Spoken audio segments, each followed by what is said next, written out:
Professor Rafael de Sociologia mais uma vez aqui com vocês e hoje a gente vai falar sobre Brasil, sobre a sociologia brasileira, as condições de existência e de formação dessa disciplina aqui no nosso país.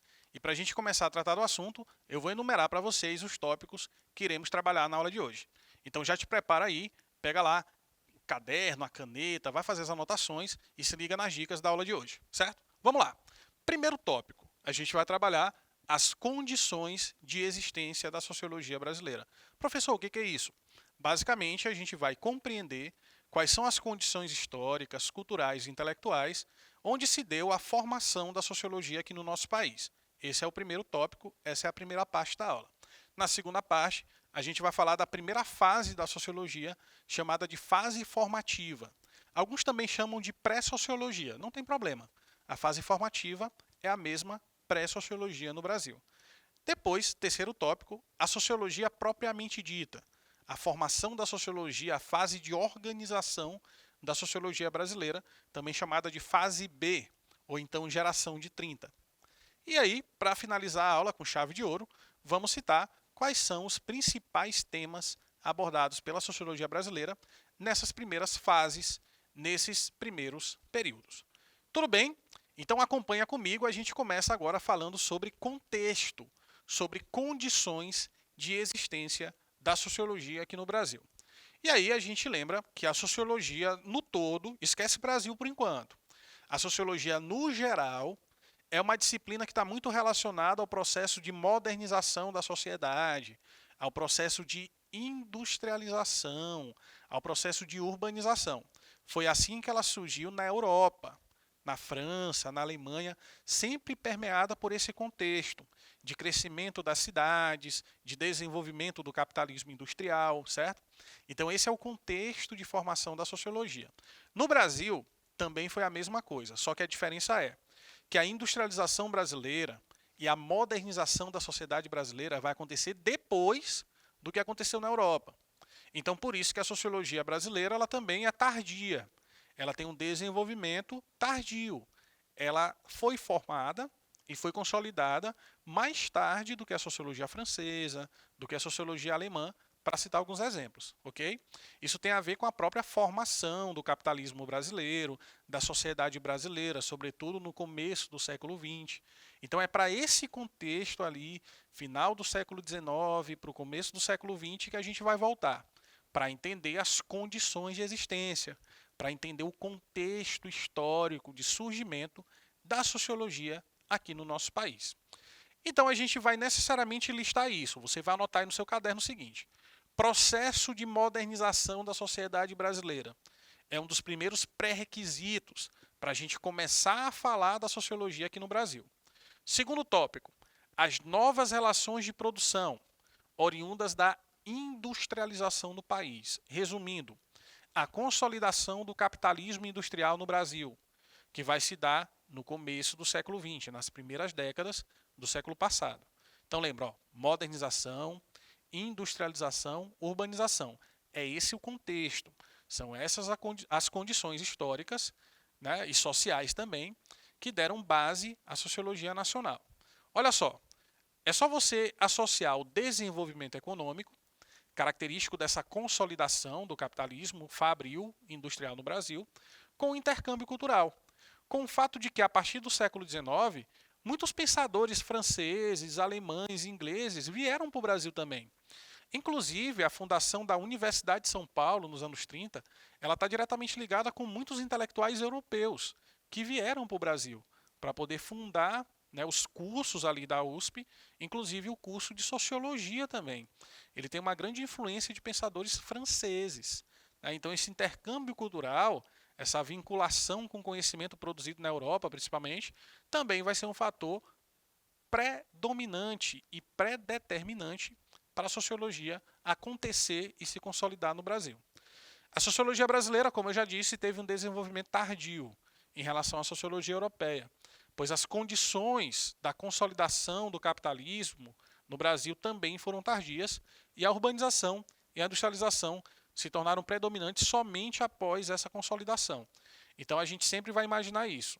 A sociologia no Brasil, ela surgiu mais tarde, Exatamente porque não existia ainda no país as condições de existência, as condições pré-determinantes para uma visão mais direcionada à sociedade, mais direcionada às relações sociais, ao desenvolvimento econômico, etc. Tá? E aí, para a gente entender isso melhor, a gente vai falar das duas primeiras fases da sociologia nacional, a chamada fase formativa e a fase de organização. Vamos lá, então, para o próximo slide. A chamada fase formativa. Formativa tem a ver com formação, se está ligado, né? Já entendeu. Formativa, formação da sociologia no Brasil. Essa fase formativa, ela vai ali do final do século XIX até a década de 1930. Então existe esse contexto histórico, né? Esse lapso de tempo aí histórico que vai do final do século XIX até a década de 1930. Nesse período, muitas coisas extremamente relevantes aconteceram no Brasil. Vou te dar um exemplo. A proclamação da República no Brasil. Ela é do dia 15 de novembro de 1889, portanto, final do século XIX. A gente tem a substituição de um modelo de governo monárquico por um modelo que passa a ser republicano depois da Revolução de 15 de novembro, certo? Então é uma mudança política muito significativa e muito importante na história do Brasil. E aí, com o passar do tempo, sobretudo no século XIX, com a perda do vínculo colonial com Portugal depois da independência, a hegemonia econômica aqui no Brasil passou a ser dos ingleses. Então, o Brasil era um dos grandes mercados consumidores externos dos produtos industriais da Inglaterra. Então, existe essa mudança também, né? Esse vínculo colonial rompido com Portugal e uma hegemonia econômica que passa a ser da Inglaterra em relação ao nosso país. No campo intelectual, os franceses dominavam. Eu até te falei ainda há pouco, né? O próprio curso de sociologia da USP tem uma influência muito grande da intelectualidade francesa. E uma das grandes correntes teóricas que predominou no Brasil no final do século XIX é o positivismo. O positivismo tem também uma origem francesa. São as ideias de Augusto Comte, certo? O início da industrialização brasileira, também a gente falou ainda há pouco, é isso que vai criar as condições de existência para a sociologia em nosso país. E o positivismo do Augusto Comte, ideais tão importantes que, inclusive, estão na nossa bandeira, como os ideais de ordem e progresso, defendido ali pelos militares e pelos republicanos no final do século XIX para o começo do século XX. Os principais autores dessa primeira fase não são propriamente sociólogos ainda, porque a gente considera que ainda não existia de fato a sociologia aqui no Brasil. Mas eles são autores da literatura, autores da área do jornalismo, da história, que contribuíram para a formação da sociologia. Então, por exemplo, Aloísio de Azevedo é um cara da literatura, é um escritor, que nas suas obras retratou bem a questão das relações sociais, né? Assim também como Euclides da Cunha, que escreveu Os Sertões. Euclides da Cunha foi responsável ali pelo conhecimento de grande parte do Sudeste sobre o interior do sertão, do Nordeste, o interior da Bahia, quando ele foi cobrir a Guerra de Canudos, né? É dele uma das frases mais importantes da literatura brasileira, que fala sobre o homem do sertão. Ele que falou, o homem sertanejo é acima de tudo um forte, certo? Assim também como Silvio Romero, Oliveira Viana, que foi um cara muito importante para o entendimento da política brasileira, da formação do Estado brasileiro naquele primeiro momento ali do século XIX para o século XX, certo? Então a gente tem esses autores que não são ainda sociólogos de fato, mas são autores da história, da literatura, do jornalismo, que foram importantes para a formação do conhecimento sociológico aqui no Brasil. A terceira fase, aí sim, a partir a partir da segunda fase, é o terceiro tópico da aula, me enrolei um pouquinho. A partir da segunda fase da sociologia brasileira, qual a primeira fase? Fase formativa. A segunda é a fase de organização. Agora sim, a partir da década de 1930 para frente, aí você começa a dizer, agora nós temos uma sociologia brasileira. Agora, de fato, esses autores, esses pensadores, eles podem também ser considerados como sociólogos, mesmo que eles tenham vindo de áreas diferentes, como a história, por exemplo, mas eles começam a fazer uma análise mesmo voltada àquilo que a sociologia propõe, cientificamente sociológica. Essa primeira geração da sociologia, de fato, é chamada geração de 30, certo? Exatamente por causa da década, a década de 1930. Essa década ela é marcada pelo início e também pela continuação do chamado período Vargas, ou Era Vargas. Vargas assume o poder no Brasil num golpe em 1930, né, que vai depor o presidente que estava na época, e aí ele assume o poder com apoio ali dos militares e de grande parcela da sociedade brasileira, e aí ele tem ali 3 períodos, que dura de 30 a 45. Entre 30 e 34, o governo provisório, de 34 a 37, constitucional, e de 37 até 45, o chamado Estado Novo, a ditadura do período Vargas. Vargas voltaria eleito pelo povo, democraticamente, em 1951 e seria presidente até 1954, quando ele comete suicídio lá no Palácio do Catete, na época sede do governo federal no Rio de Janeiro. Certo? Então a era Vargas é um momento muito importante da política brasileira e também do desenvolvimento econômico e social do Brasil. Foi nessa época, por exemplo, que foram aprovadas as leis do trabalho, a chamada CLT. Assim também como foi nesse período que as mulheres conquistaram o direito ao voto e à participação política. Então existem muitas coisas importantes ali que marcam, de fato, uma transição, um outro momento da formação da sociedade brasileira, da intelectualidade brasileira e da própria política brasileira. Ok? É nesse período, nos anos 30, a fundação da USP, da Universidade de São Paulo, e também do curso de Sociologia da USP. Existe um amplo desenvolvimento institucional da ciência e também do ensino superior nesse contexto no Brasil, né? Um grande investimento nessa área de educação.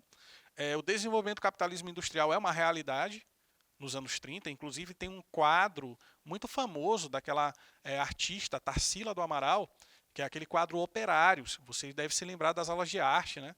Que tem várias cabeças assim enfileiradas e atrás tem uma chaminés. Então esse quadro ali é de 1933, ele é dessa época. Ele demonstra essa consolidação dessa visão do capitalismo industrial aqui em nosso país. Os ideais nacionalistas também, que são muito marcantes no período Vargas, né? E que depois também, em outros momentos da nossa história, serão extremamente significativos. Eles começam a ter muita relevância nesse contexto. As análises históricas sobre a colonização brasileira, ou seja, as heranças que a nossa sociedade tem daquele período que é o período colonial, da colonização portuguesa, da relação dos povos dominadores com os povos dominados, com os indígenas, com os negros escravizados.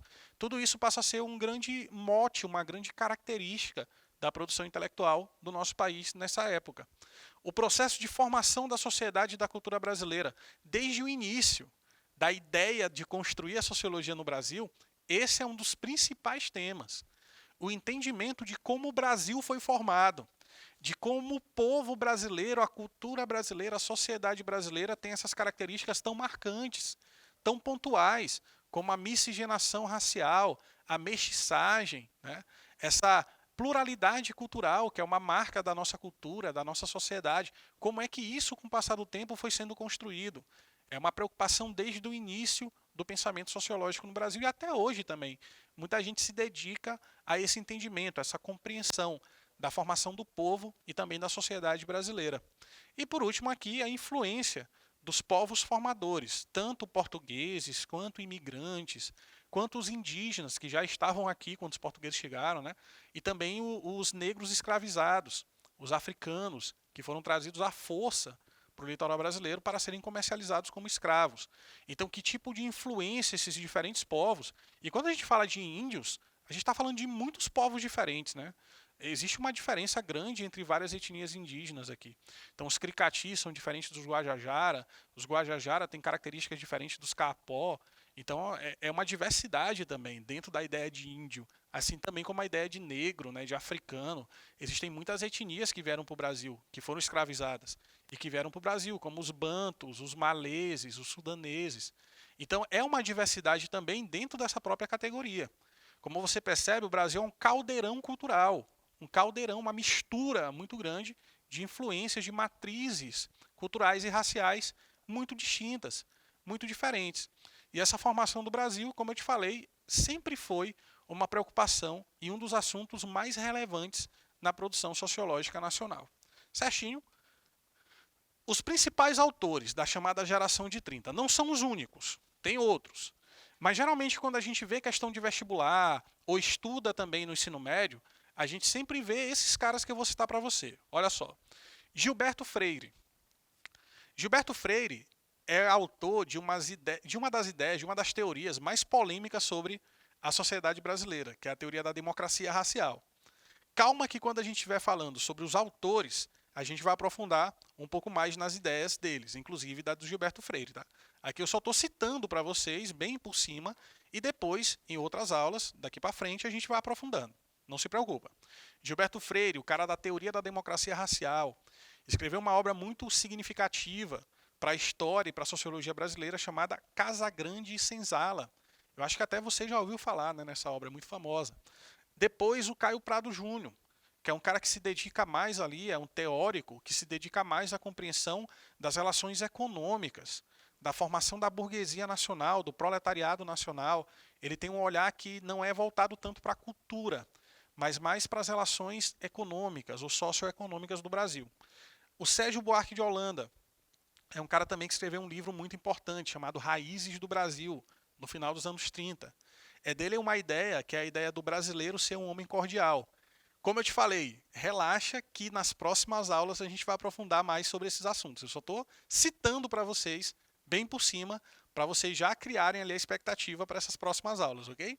E também o Fernando de Azevedo. Então esses 4 autores são autores que geralmente quando a gente lembra da primeira geração, que é a geração de 30, a gente quase sempre lembra deles. Gilberto Freire, Caio Prado, Sérgio Buarque de Holanda e o Fernando de Azevedo. Beleza? Não te preocupa que nas próximas aulas a gente vai falar mais sobre todos eles. Certinho? E aí, para a gente começar a finalizar a nossa aula de hoje, os principais temas da sociologia brasileira. Lembra que a gente está falando da primeira fase, desse primeiro momento, né? Tanto da sociologia formativa, quanto da sociologia já propriamente sociológica, da organização do pensamento e da institucionalização da sociologia. Formação da sociedade do povo brasileiro. Um dos assuntos mais clássicos da sociologia no Brasil. É exatamente esse. Tentar compreender como o povo brasileiro, a cultura brasileira, a nossa identidade, ela vai sendo formada ao longo do tempo, a partir dessas relações muito diversas e múltiplas entre povos que são muito diferentes, culturas que são muito distintas, né? Então, esses, sem dúvida, essa é uma das características mais evidentes da produção sociológica nacional. Outro tópico, mestiçagem e miscigenação. Durante algum tempo, a ideia da mestiçagem, da miscigenação racial, da mistura de raças, ela foi uma ideia que não era muito simpática aos pensadores da história, da biologia, da sociologia aqui no Brasil. Eles viam isso como um aspecto negativo da cultura e do povo brasileiro, entendeu? Porque para muita gente a mestiçagem levaria à degeneração, à perda das características originais dos povos. Então existia uma ideia que era muito negativa no começo. Só que a partir dos anos 30 essa ideia começa a mudar. E aí hoje, por exemplo, a gente tem isso como um grande orgulho da nossa nação. O fato de que o Brasil é um país plural, um país multicultural, um país miscigenado, né? Então, no imaginário coletivo no Brasil, a gente vê isso como uma coisa boa, como uma característica positiva do nosso povo. Mas nem sempre foi assim.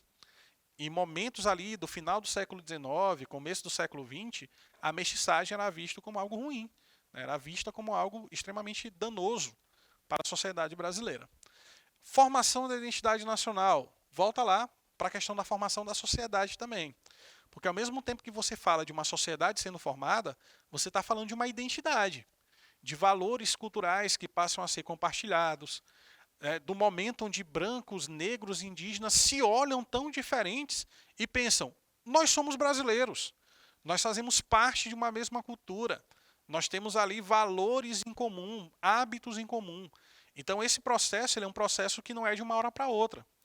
Ele é marcado por conflitos, ele é marcado por uma série de coisas, né, que ajudam a gente a compreender como foi difícil também essa formação de uma identidade brasileira, de uma brasilidade, como alguns chamam, inclusive. A formação do capitalismo nacional, a gente também já citou isso na aula de hoje, né? Sobretudo o capitalismo industrial no Brasil, ele é muito significativo para o entendimento da sociologia brasileira. E aí o Caio Prado Júnior é um dos grandes autores que trabalham essa ideia lá no começo. E para fechar, a consolidação da burguesia e do proletariado nacional, que na verdade é uma consequência da formação do capitalismo brasileiro. Ok? E aí com isso, ó, nós encerramos mais uma aula de sociologia. Espero que tenha sido proveitosa para vocês. A gente se vê numa próxima oportunidade. Tchau!